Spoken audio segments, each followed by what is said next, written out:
गुजरात के बहरोच में वाक़े दहेज में बड़ा हादसा पेश आया। एक ऑर्गेनिक कंपनी में आग लग गई, जिसके नतीजे में कंपनी के 5 मुलाजिमीन हलाक हो गए। यानी शाहिदीन के मुताबिक देर रात प्लांट में एक जोरदार धमाका हुआ, जिसके बाद आग लग गई।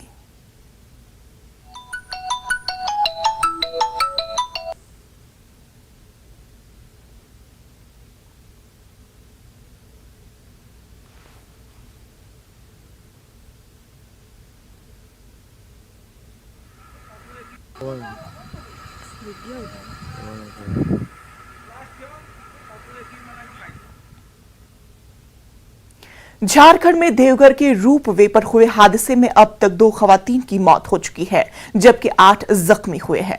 ट्रॉली में फंसे हैं 48 अफराद के लिए रेस्क्यू ऑपरेशन चलाया जा रहा है।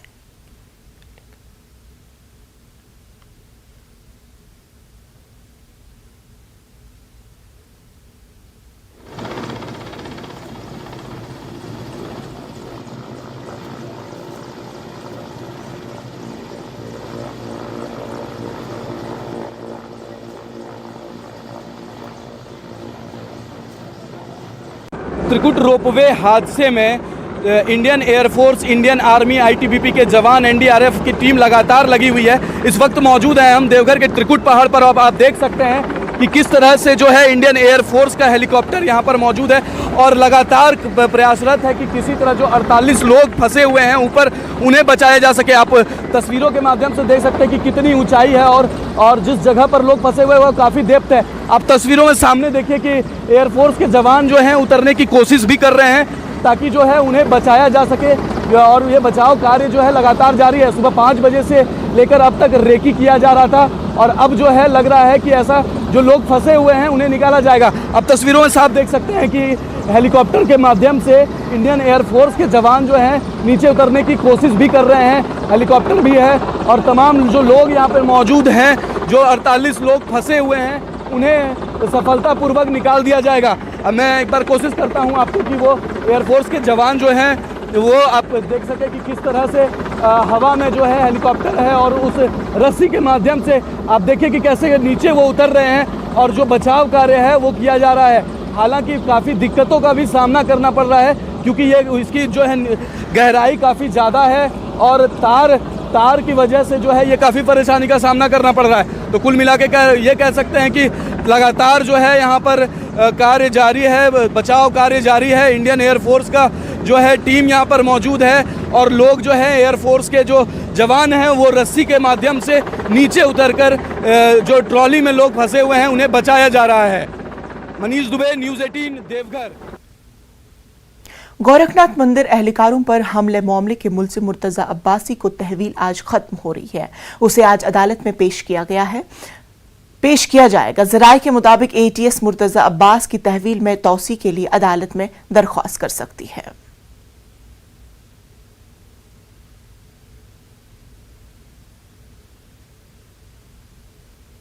अब से कुछ ही देर बाद आंध्र प्रदेश काबीना की हल्फ बर्दारी तकरीब मुनक्किद होने वाली है।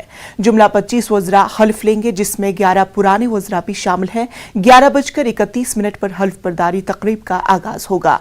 वज़ीर आला जगन मोहन रेड्डी के सरकारी मुशीर सुरजा रामाकृष्णा रेड्डी और कोर कंपनी की कामयाब कोशिशों के बाद 25 वज़रा की फहरिस्त गवर्नर को रवाना की गई थी।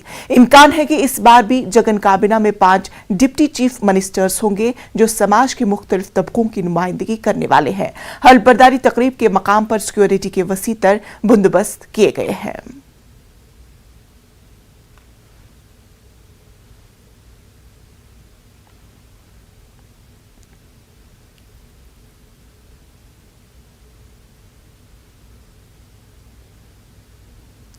तेलंगाना में धान की पैदावार का हर दाना खरीदने का मुतालबा करते हुए टीआरएस पार्टी का दिल्ली में एक रोजा महाधरना जारी है। सुबह 9 बजे से तेलंगाना भवन में महाधरने का आगाज हुआ। वजीर आला केसीआर की क़यादत में मुनक्किद महाधरने में टीआरएस पार्टी के एमपीज, एमएलएज, एमएलसीज, वज़रा, मंडल परिषद, अरकान, कॉरपोरेशन सदर व दीगर शिरकत में है।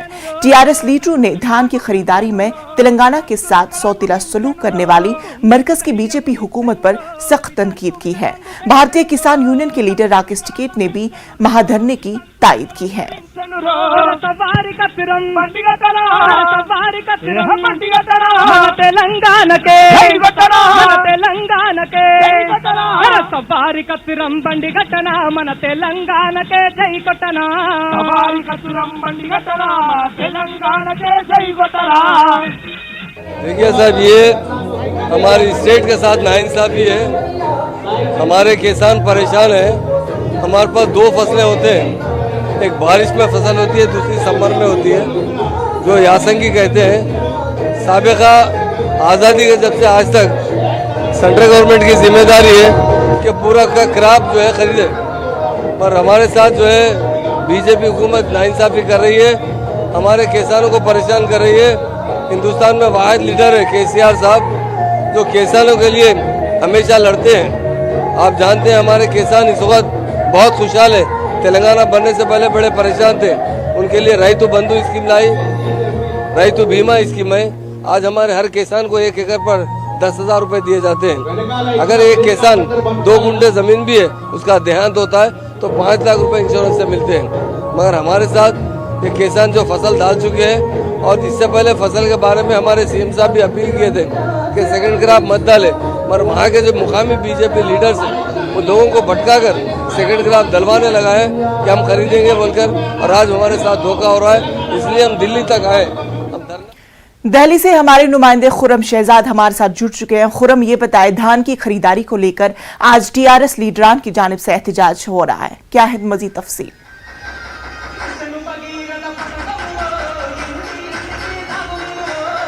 देखिए, इससे पहले शुमाली हिंद से जो किसानों की तहरीक उठी थी, वो अब कहना चाहिए जुनूबी हिंद से एक बार नजर आने वाली है, क्योंकि आप देखेंगे कि यहाँ पर कुछ ही देर में देखेंगे, मैं आपको तस्वीर दिखाना चाहूँगा कैमरामैन से, कि यहाँ पर जो केसीआर है तेलंगाना भवन में जो प्रोटेस्ट का इनेकाद किया गया है, उसमें केसीआर यहाँ पर पहुँच चुके हैं, और इससे पहले यहाँ पर राकेश टिकैत पहुँचे हैं।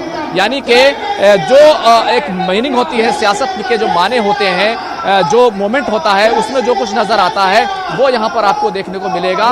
बड़ी तादाद में एमएलसी हो, एमएलएज हो, या फिर वज़रा हो, वो यहाँ पर पहुँचे हैं। पूरे मीडिया यहाँ पर पहुँचा हुआ है, और आपको मालूम है कि अभी हाल ही में किसान संघर्ष समिति की ओर से भी ये कहा गया था कि जल्द ही वो एमएसपी को लेकर के एक पूरी तहरीक शुरू करने वाले हैं, सरकार पर दबाव बनाने वाले हैं, क्योंकि 5 रियासतों के इलेक्शन से पहले जो वादा किया गया था पूरा नहीं किया गया, और वही सब कुछ आज तेलंगाना यानी कि जुनूबी हिंद से ये तहरीक शुरू होती हुई नजर आ रही है। यहाँ पर राकेश टिकैत मौजूद हैं, केसीआर मौजूद हैं, तमाम तेलंगाना के जो वज़रा हैं, एमएलसी हैं, वो यहाँ पर मौजूद है। सबका एक ही कहना है कि सरकार की जो चावल खरीद की पॉलिसी है वो ठीक नहीं है, क्योंकि सरकार कच्चा चावल तो खरीदना चाहती है, लेकिन सेला चावल का क्या होगा? हमारे पास सरप्लस है, वो सरकार ले सकती है। रेट पर भी बात हुई है, हमारे मंत्री से बात हुई थी, एमएलसी से बात हुई, उन्होंने कहा था 30% तक हमने इसको कम भी किया है, लेकिन सरकार इसको बहाने बना करके खरीद नहीं रही है, जिसका बहुत बुरा असर तेलंगाना पर पड़ने वाला है। हालांकि खुरम, ये भी मुतालबा किया जा रहा है कि पंजाब के तर्ज पर धान की खरीदारी की जाए। आपको यहाँ पर बिल्कुल यहाँ पर यह मुतालबा है, बड़ा मुतालबा यही है कि जो किसानों की जिस तरह से चावल खरीद होती है, धान खरीद होती है, उसमें सेला चावल क्योंकि तेलंगाना में काफ़ी ज़्यादा होता है, लेकिन मरकज़ी हुकूमत ये कह रही है कि वो सिर्फ कच्चा चावल खरीदेगी, और इसको लेकर के तेलंगाना हुकूमत और मरकज़ी हुकूमत दोनों आमने सामने हैं। और यही वजह है कि यहाँ पर किसान अपने अपने अलग अलग अंदाज में आए हैं। कोई अपने सर पर धान की फसल लेकर के पहुँचा है, किसी ने उसको बास्केट में बनाया है, किसी ने टीआरएस के झंडे से अपने आप को रंगा है। तो ये बड़ा मूवमेंट आपको दिखाई देगा कि मैं आपको कुछ और तस्वीरें देखिए दिखाता हूँ। तेलंगाना भवन दिल्ली की ये तस्वीरें हैं, और ये साफ बता रही हैं कि यहाँ पर एक बड़ा किसान आंदोलन जुनूबी हिंद से शुरू होता हुआ दिखाई दे रहा है, क्योंकि हमने इस चीज़ को देखा था कि किस तरीके से उत्तर प्रदेश और पंजाब से, क्योंकि पंजाब हुकूमत के ज़रिए से जब मूवमेंट को सपोर्ट किया गया, तहरीक को सपोर्ट किया गया, उसके बाद एक बड़ी तहरीक दिल्ली के दरवाजे पर दस्तक देती रही। दिल्ली में एक लंबे वक्त तक एहतजाज चलता रहा, और उसका असर 5 रियासतों के इंतखाबात पर भी नजर आया। जो अब तेलंगाना भवन से ये तहरीक शुरू होती हुई दिखाई दे रही है और ये कहीं ना कहीं मरकजी हुकूमत के लिए बड़ा सरदर्द हो सकती है, क्योंकि तस्वीरें जो हैं वो बहुत कुछ कहती हैं। आने वाले वक्त में तेलंगाना में भी इंतखाबात होने हैं, जो कर्नाटक में इंतखाबात होने हैं, तो कई रियासतों में इंतखाबात होने हैं, गुजरात में इंतखाबात होने हैं। तो एक जो किसानों का महाज है, किसानों का जो बड़ा मसला है, उसको मरकजी हुकूमत क्योंकि अभी तक हल नहीं कर पाई, MSP का मसला जिस तरह से वादा किया था वो नहीं कर पाई, तो ये एक बड़ा सवाल है कि अब इस तरह की मूवमेंट अगर जुनूबी हिंद से दिल्ली के दरवाजे तक पहुंचता है तो फिर आगे सरकार क्या करेगी, तो एक बड़ा सवाल है। और लेकिन तस्वीरें जो कि अपने अपने मायने रखती हैं, तस्वीरें ही बहुत कुछ कहती हैं और सियासत में ये माने बहुत आगे तक लेकर जाते हैं। और यही वजह है कि तेलंगाना भवन में जो कुछ दिखाई दे रहा है वो एक बड़े किसान आंदोलन यानी बड़ी किसान तहरीक की आहट उसको हम कह सकते हैं। इंशाअल्लाह बिल्कुल खुरम, अब देखने वाली ये बात होगी कि ये जो इनका धरना है ये कौन सा मोड़ जो है वो रुख इख्तियार कर सकता है। तफसीलात के लिए बेहद शुक्रिया। केसीआर जिंदाबाद जिंदाबाद, किसानों का नेता केसीआर, जय तेलंगाना, जय केसीआर, जय जय केसीआर। दिल्ली की जवाहरलाल यूनिवर्सिटी एक बार फिर मौजूए बहस बनी हुई है। इतवार को लेफ्ट विंग स्टूडेंट्स ऑर्गेनाइजेशन और अखिल भारतीय विद्यारत परिषद के दरमियान मुबैना तौर पर नॉनवेज खाने को लेकर झड़प हो गई, जिसमें तकरीबन 15 तालिबा जख्मी हो गए, जिन्हें अस्पताल में दाखिल कराया गया। बाई बाजू की तालिबा ने इल्जाम आयद किया है कि ABVP के तालिबा ने नॉनवेज खाने पर कावरी हॉस्टल में मेस सेक्रेटरी के साथ हाथापाई की। दूसरी तरफ ABVP के तालिबा का इल्जाम है कि बाएं बाजू के तालिबा कावरी हॉस्टल में तालिबा को रामनवमी की पूजा करने से रोक रहे थे। इसी मामले में ABVP के खिलाफ FIR दर्ज कर ली गई है, तो दूसरी जानब ABVP ने लेफ्ट के खिलाफ FIR दर्ज कराई है। दरअसल JNU के कावेरी हॉस्टल में रहने वाले तलबा ने रामनवमी के दिन कैंपस में होन भोजन का एहतमाम किया था। अब लेफ्ट विंग और ABVP आमने सामने हैं। बता दें कि दोनों ग्रुपों के दरमियान झड़पों की कुछ वीडियो सोशल मीडिया पर भी वायरल हो रही है। कैंपस के बाहर पुलिस एहलकारों को तैनात किया गया है। वहीं आज आस्था दिल्ली पुलिस हेडक्वार्टर के बाहर तशद्दुद के खिलाफ एहतजाज करेगी। वहीं ABVP इस मामले पर प्रेस कॉन्फ्रेंस भी करेगी।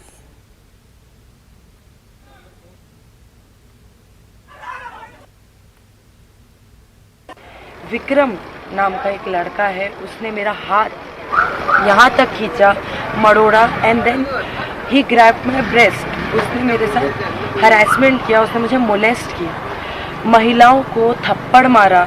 और वहाँ पे गार्ड के प्रेजेंस होने के बावजूद हॉस्टल का जो इक्विपमेंट है, वाईफाई का जो इक्विपमेंट है, उनको तोड़ के स्टूडेंट्स को मारने का कोशिश किया। हमारे सारे कॉमरेड्स पे उन्होंने अटैक किया। अख्तरिश्ता के ऊपर पत्थर मार के उनका सर फोड़ दिया। मेरे हाथ के ऊपर ट्यूबलाइट मार के मेरे हाथ में ढेरों चोटें पहुंचाई। अपनी फ्रेंड्स के साथ कावेरी हॉस्टल में पूजा थी रामनवमी में, तो हम लोग उसमें गए थे, सिर्फ पूजा करने के लिए गए थे। मैं आज फास्ट रखी हुई थी, मैंने आज सुबह से कुछ खाया भी नहीं था। और कुछ वामपंथी आए और हम लोगों में हमला करने लग गए वो लोग, और मेरे हाथ में उन लोगों ने कांच से हमला किया और मेरे हाथ में इतनी जोर से चोट आई, मुझे तो पता भी नहीं चला कि किस वजह से ये लोगों ने हमला किया। JNU के हर हॉस्टल में नॉनवेज का ऑप्शन रहता है, स्टूडेंट्स चूज कर सकता है उसको वेज खाना है या नॉनवेज खाना है, और ये विदाउट फेल हर संडे JNU के हर हॉस्टल में होता है। ऐसा क्या आ गया कि ABVP ये मीट सप्लाई को रोका? कुछ दिन पहले हम लोग देखे कि BJP का साउथ MCT का मेयर बोलता है कि नॉनवेज शॉप्स बंद रहेगा दिल्ली साउथ MCT में, और उसी के लाइन में हम आज देखते हैं किस तरीके से हॉस्टल में मीट का सप्लाई को रोकता है ABVP। ABVP जो चाहता है, जो वो चाहता है लोग खाए, जो वो चाहता है कि लोग पहने, ये बर्दाश्त हम नहीं करेंगे। लोगों की अपनी मर्जी है, खाने का मर्जी, पहनने का मर्जी, घूमने का मर्जी, पढ़ने का मर्जी। ये बैन कल्चर जो लगातार आ रहा है कि जो उनका मानना है इंडियन कल्चर के नाम पे जो ABVP का कल्चर थोपने का आदत है, इसको बंद होना होगा। इसी कैंपस के कुछ उपद्रवी तत्व लेफ्ट और NSUI के समर्थन से ये लोग लगातार धमकियां देते आ रहे थे कि तुम्हारा पूजा नहीं होने देंगे, पूजा में बाधा डालेंगे। परंतु यह पूजा जो आज के दिन 3:30 बजे प्रारंभ होने वाली थी, यकायक ये कावेरी के गेट पर ऐसे लोग आकर हल्ला करना शुरू करते हैं, परेशान करना शुरू करते हैं, जिसके कारण पूजा जो है 5:30 बजे शुरू होती है। आप सभी को पता है कि विद्यार्थी परिषद ऐसे चूंकि हमारे राम जो है, प्रभु श्री राम जो है हमारे राष्ट्र पुरुष है, तो विद्यार्थी परिषद जो भी उनका आराधना करेगा उनका हमेशा सदैव प्रोटेक्शन देता है। हम उनके साथ सॉलिडरिटी में, हम उनके साथ समर्थन में खड़े रहेंगे। तो इसी निमित्त विद्यार्थी परिषद ऐसे छात्रों के समर्थन में आज यहाँ आया। परंतु हम बता देना चाहते हैं विद्यार्थी परिषद ऐसे किसी कंट्रोवर्सी में संलिप्त नहीं है। रामनवमी के मौके पर गुजरात के आनंद हेमंत नगर और खंबात शहरों में रामनवमी के जुलूस के दौरान तशद्दुद भड़क उठा।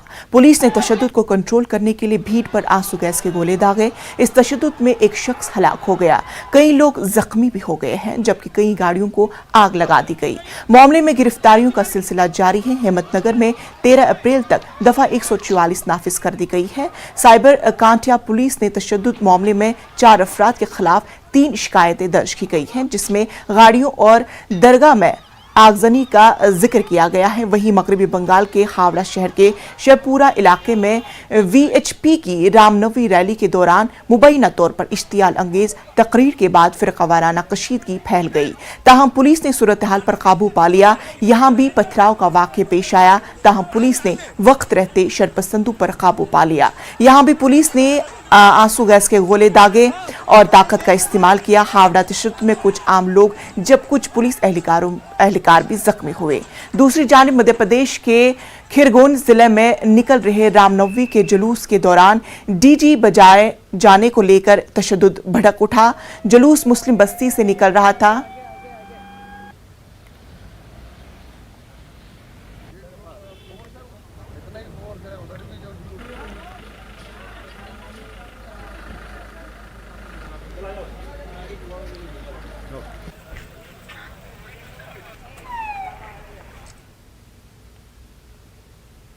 मुंबई के मानखुस इलाके में रामनवमी के मौके पर निकले कई जुलूस के मौके पर हालात कशीदा हो गए।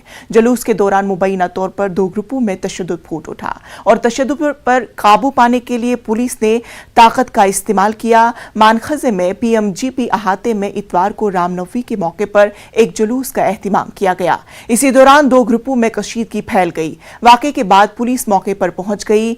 बाइक रैली के दौरान महाड़ा कॉलोनी में 2 ग्रुपों में झगड़ा हुआ और यह कशीदगी में बदल गया। इस मामले में 2 अफराद जख्मी हुए और पुलिस नामालूम अफराद के खिलाफ मुकदमा दर्ज करके तफ्तीश कर रही है। इस वाक़े के बाद इलाके में बड़ी तादाद में पुलिस फोर्सेस को तैनात कर दिया गया।